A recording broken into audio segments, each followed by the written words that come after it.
قام الكثير من الدعاة المسلمين من أجل إعادة حكم الله في الأرض في مصر الشيخ حسن البنا، في باكستان الشيخ المودودي، في تركيا أربكان، ثم في كل بلاد الأرض، ولم تكن للمسلمين دولة، فما قصوركم لواقع المسلمين هذا وجزاكم خیرا۔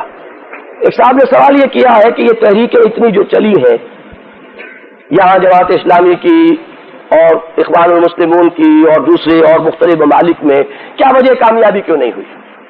میرے نزدیک اصل میں یہ کہنا کہ کامیابی نہیں ہوئی یہی غلطی ہے۔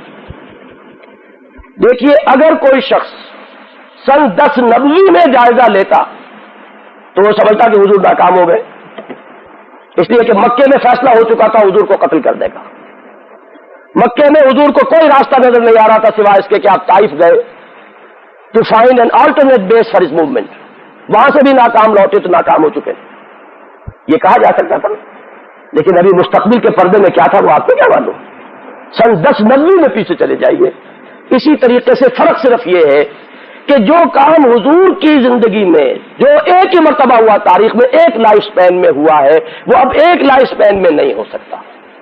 ہم اس کو اچیو کریں گے کئی جنریشنز میں جا کر، اور ایک ایک جنریشن جو ہے اس میں کچھ بھی کنٹریبیوٹ کر کے چلی جائے، یہ اس کی کامیابی ہے۔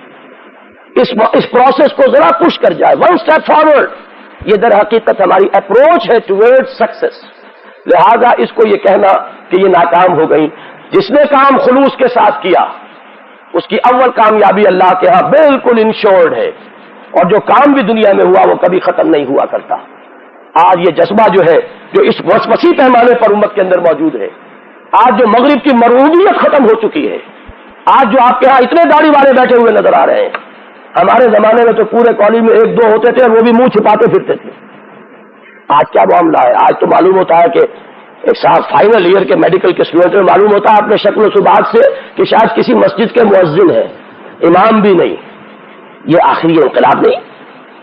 تو وہ انقلاب آ رہا ہے، لیکن یہ انقلاب، میں نے ایک کتاب لکھی ہے سرفگندین نامی، اس میں نے اس کو ٹریس کیا ہے کہ ہماری امت کی جو تاریخ ہے وہ 2 مرتبہ عروج، 2 مرتبہ زوال سے گزر چکی ہے، ایک تیسرے عروج کی طرف آغاز ہو چکا ہے، لیکن یہ عروج سڈن نہیں ہوگا، it will be gradual, it will be in steps. ایک جنریشن ایک کام کرے گی، اور اس کی مثال میں دیا کرتا ہوں کہ جیسے وہ اولمپک ٹارچ چلا کرتی ہے، ایک لے کر دوڑا، اگلے کو تھمایا، وہ لے کر چلا، اس نے اگلے کو دیا، یہ ٹارچ بڑھ رہی ہے، آگے جا رہی ہے۔ یہ پروسیس ناکامی کا نہیں ہے، بلکہ آپ کہہ سکتے ہیں سلو پروگریس۔